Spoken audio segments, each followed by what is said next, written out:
मत लड़िए भारत से, ये देश आपका भी है, जितना अधिकार हमारा है उतना ही आपका भी है। भारत के महापुरुषों के प्रति इस प्रकार की अनर्गल टिप्पणी मत करिए। आज आपका स्वार्थ आया तो आप संविधान की पट्टी लेके घूम रहे हैं। सेंट्रल पॉल्यूशन कंट्रोल बोर्ड की रिपोर्ट है जिसमें उन्होंने कहा है कि 17 जनवरी के वो संगम पर कोलिफॉर्म की मात्रा पर 100 ml 2,500 से कम होनी चाहिए। इस पे उन्होंने लिखा है कि 780, संगम के बाद वाराणसी की ओर जाने वाले घाट पर 280 और यमुना के पुराने ब्रिज के पास यह 760 के आसपास इन्होंने इसका आंकड़े जारी किए हैं। फीकल कोलिफॉर्म की मात्रा, ये फीकल कोलिफॉर्म की मात्रा 2,500 100 ml के अंदर ये देखी जाती है। 3 प्रकार की चीजें जल की शुद्धता के मानक बनते हैं, एक बीओडी, दूसरा डीओ और तीसरा फीकल कोलिफॉर्म। ये तीनों में संगम स्थल जहां पे श्रद्धालु स्नान कर रहा है, करोड़ों श्रद्धालु संगम में स्नान कर रहा है, ये तीनों उस दायरे में है जो पॉल्यूशन कंट्रोल बोर्ड के मानक हैं और उन मानकों को पूरा करता है। आप लोग कुछ भी बोल सकते हैं, कुछ भी कर सकते हैं, कुछ भी अपने तरीके से उसको प्रस्तुत कर सकते हैं, क्योंकि आप लोगों ने तो प्रयागराज महाकुंभ को बदनाम करने के लिए कोई भी ऐसा दुष्प्रचार नहीं छोड़ा जो मैं किया। किस तरीके के वक्तव्य दे रहे आपने देखा होगा प्रयागराज के बारे में। आप लोग एक दुष्प्रचार कर रहे थे, कितने लोग मर गए।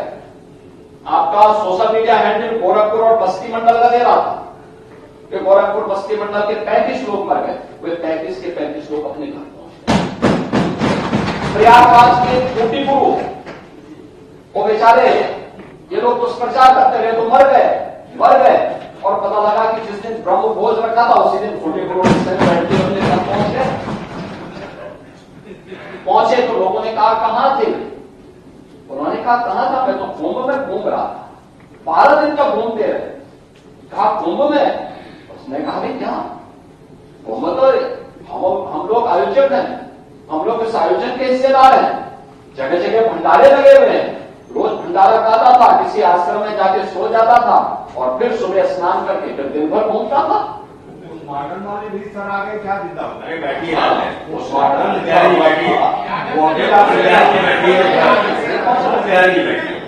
हमने स्पष्ट कहा है प्रयागराज का मेडिकल कॉलेज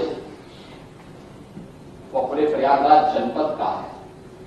प्रयागराज में कुंभ क्षेत्र एक अस्थायी जनपद बनाया गया है और प्रयागराज जनपद अलग है। पूरी कमिश्नरी का प्रमुख मेडिकल कॉलेज है।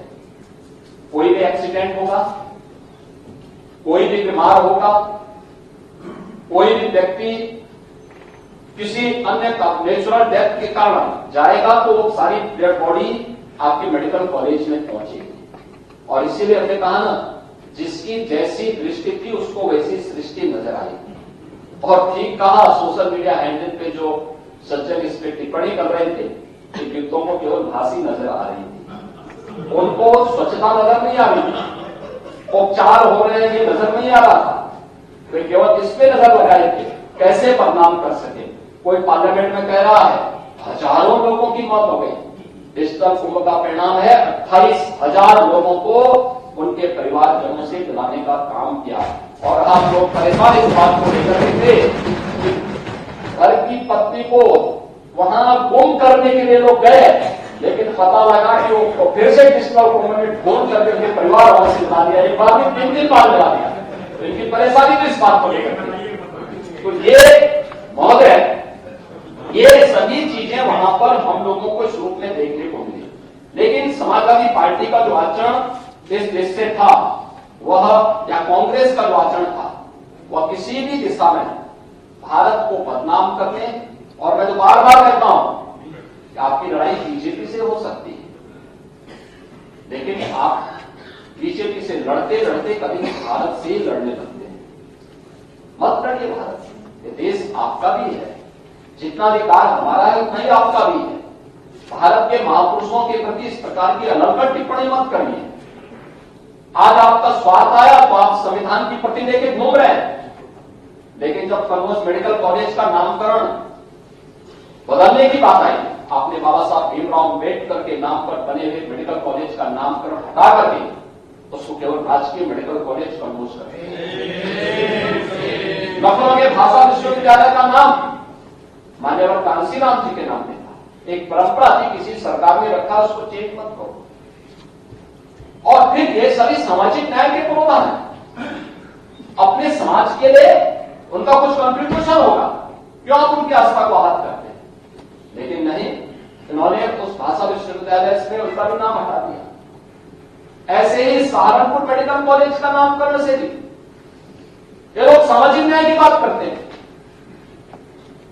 इन्हें जो कॉरिडोर बनाए गए प्रयागराज में, अक्षय वट कॉरिडोर, इनके नेता कहते हैं वो अकबर का किला है।